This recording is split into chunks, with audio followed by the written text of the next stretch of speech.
நிஹார் ரஞ்சன் குப்தாவின் உல்கா அப்படின்ற பெங்காலி நாவல் 4 முறை திரைப்படமாக தழுவி எடுக்கப்பட்டுச்சு.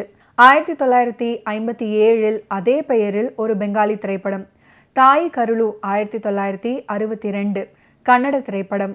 1963 வெளியான மேரி சூரத் தேரி ஆங்கேன் அப்படின்ற ஹிந்தி திரைப்படமும் இந்த நாவலை அடிப்படையாக கொண்டதாகும். இதுல அசோக் குமார் கதாநாயகனாக நடிக்க SD பர்மன் பாடல்களை அமைச்சிருந்தாரு. மற்றும் தாயின் கருணை அப்படின்ற தமிழ் திரைப்படம். உல்கா, மேரி சூரத் தேரி ஆன்கேன் மற்றும் தாயின் கருணை ஆகிய திரைப்படங்கள் வணிக ரீதியாக தோல்வியான போதிலும் இயக்குனர் AC திருலோகச்சந்தர் இந்த நாவலை தழுவி எடுக்க ஆர்வமாக இருந்தார். மேலும் முந்தைய படங்களின் திரைக்கதைகள்ல இருந்து பெருமளவில் மாறுபட்ட ஒரு திரைக்கதையை எழுதினார். இயக்குனர் AC திருலோகச்சந்தர் இயக்கிய தமிழ் தழுவல் தனித்துவமானது.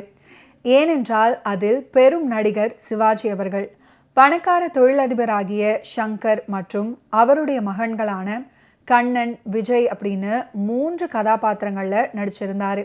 படத்துக்கான வசனங்களை ஆரூர் தாஸ் எழுதியிருந்தார். தம்பு ஒளிப்பதிவையும் T கந்தசாமி படத்தொகுப்பையும் கையாண்டார். பாலு கலை இயக்குனராக பணியாற்றினார். முதலில் உயிரோவியம் அப்படின்னு ஆரம்பிக்கப்பட்ட இந்த படத்துக்கு அதுக்கப்புறம் தான் தெய்வ மகன் அப்படின்னு தலைப்பு வச்சாங்க. இந்த திரைப்படத்துக்கு MS விஸ்வநாதன் இசையமைக்க அனைத்து பாடல்களுக்குமான வரிகளை கண்ணதாசன் எழுதியிருந்தார். மிகப்பெரிய கட்டிடம், சுழல் நாற்காலியின் முதுகு, எஸ் கம்மிங் அப்படின்னு ஸ்டெனோவை அழைப்பாரு சிவாஜி அவர்கள்.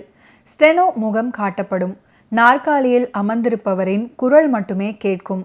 கார் ரெடியா இருக்கா அப்படின்னு கேட்டுவிட்டு கிளம்புவாரு. வீட்டுக்கு சென்றால் பிரசவ வேதனை வந்ததால அவரின் மனைவி ஆஸ்பத்திரிக்கு சென்ற தகவலை வேலையாட்கள் சொல்ல அவர் ஆஸ்பத்திரிக்கு போவார். அதுவரை நாயகனின் முகம் காட்டப்படாது. ஹாஸ்பிட்டல்ல அழகழகாய் குழந்தைகளின் படங்கள், ஒவ்வொன்றும் ஒவ்வொரு விதத்துல அழகு. அப்படி பார்க்கிற போது டைட்டில் தொடங்கும். டைட்டிலுடைய சைட்லையும் அழகழகான குழந்தைகளின் முகங்கள். டைட்டில் முடிஞ்சதுமே காட்சி விரியும். பையன் பிறந்திருக்கான் அப்படின்னு டாக்டரும் நண்பருமான மேஜர் சுந்தரராஜன் சொல்ல அந்த உருவம் உற்சாகத்துடன் குழந்தையை பார்க்க சென்று சோகம் அப்பியிருக்கும் முகத்தை நடையே காட்டிவிடும். அப்போதுதான் நாயகனின் முகம் காட்டப்படும். என்னை போலவே விகாரமான முகம் கொண்ட என் புள்ளைய கொன்னுடு அப்படின்னு சொல்வாரு சிவாஜி அவர்கள். மேஜருடன் கடும் வாக்குவாதம் நடக்கும்.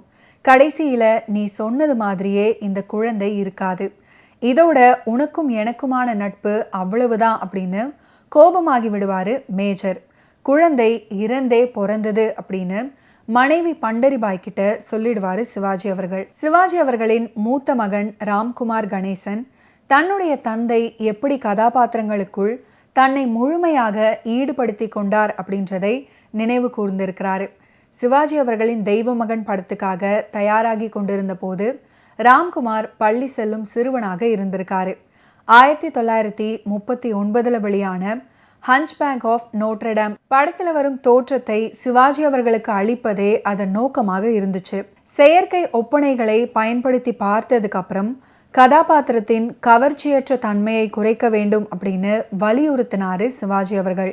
தெய்வமே தெய்வமே அப்படின்ற பாடல் காட்சியில் அவர் சரவிளக்கில் ஊஞ்சலாடும் காட்சியில் இது தெளிவாக தெரிந்தது. திலீப் குமாரின் பைராக் திரைப்படம் இந்த படத்தால் ஈர்க்கப்பட்டு எடுக்கப்பட்டதாக கூறப்படுகிறது.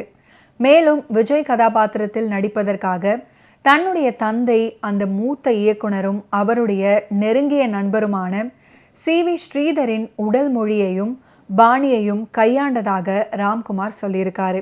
தெய்வ மகன் படத்தை பார்த்ததுக்கு அப்புறம் சிவாஜி அவர்களால் மட்டுமே அதை இவ்வளவு அழகாக செய்திருக்க முடியும் அப்படின்னு ஸ்ரீதர் ராம்குமாரிடம் சொல்லியிருக்காரு.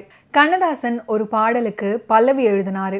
திருலோகச்சந்தர் மற்றும் பிறருக்கு அது பிடிச்சிருந்ததால கண்ணதாசன் பாடலை எழுதி முடித்து அதை கேட்பதற்காக ஒரு கூட்டத்தை ஏற்பாடு பண்ணாரு. ஒரு அலுவலக உதவியாளர் அவர்களுக்கு காஃபி பரிமாற வந்தபோது கண்ணதாசன் அவர்கிட்ட பாடல் பிடித்திருக்கிறதா அப்படின்னு கேட்டிருக்காரு. அந்த பையன் பாடல் கேட்க நன்றாக இருந்தாலும் அதன் அர்த்தம் புரியவில்லை அப்படின்னு சொல்லியிருக்கான். உடனடியாக கண்ணதாசன் விஸ்வநாதன் கிட்ட வேறு மெட்டு அமைக்குமாறு சொல்லியிருக்காரு. அப்போதுதான் அவரால் வேறு பாடல் வரிகளை எழுத முடியும். அங்கிருந்தவர்கள் எதிர்ப்பு தெரிவித்த போதிலையும் கண்ணதாசன் விடாப்பிடியாக இருந்தார். அதன் விளைவாக கேட்டதும் கொடுப்பவனே கிருஷ்ணா கிருஷ்ணா அப்படின்ற பாடல் உருவானது. கண்ணதாசனின் பல பாடல்களைப் போலவே இந்த பாடலும் இந்து கடவுளான கிருஷ்ணரை ஏழையின் பிரார்த்தனைக்கு பதிலளிக்கும் எளிய கடவுள் அப்படின்னு புகழ்கிறது. கேட்டதும் கொடுப்பவனே கிருஷ்ணா கிருஷ்ணா அப்படின்ற பாடல் ரொம்பவுமே ஸ்பெஷலான ஒரு பாடல். ஏன்னா இந்த பாடல் இந்த திரைப்படத்தில் 2 முறை ஒலிக்கும். 2 வெர்ஷனையுமே ரொம்ப அற்புதமாக பாடியிருப்பார் TM சௌந்தரராஜன். கண்ணன் ஒரு சித்தார் கலைஞர். ஆனால் சிவாஜி அவர்களுக்கு அந்த வாத்தியத்தை வாசிக்க தெரியாது. ஆனால் அவர் உண்மையாகவே அதை வாசிப்பது போலவே தோன்றும்படி அற்புதமாக நடிச்சிருப்பாரு. ஓகே வியூவர்ஸ், இன்னைக்கு நிகழ்ச்சியில் நடிகர் திலகம் சிவாஜி கணேசன் அவர்களுடைய ஃபிலிம் கெரியரில் நடந்த பல இன்ட்ரெஸ்டிங்கான விஷயங்களை நீங்கள் பார்த்து தெரிஞ்சிருப்பீங்க. மீண்டும் அடுத்தடுத்த எபிசோட்ஸில் சந்திப்போம். நன்றி, வணக்கம்.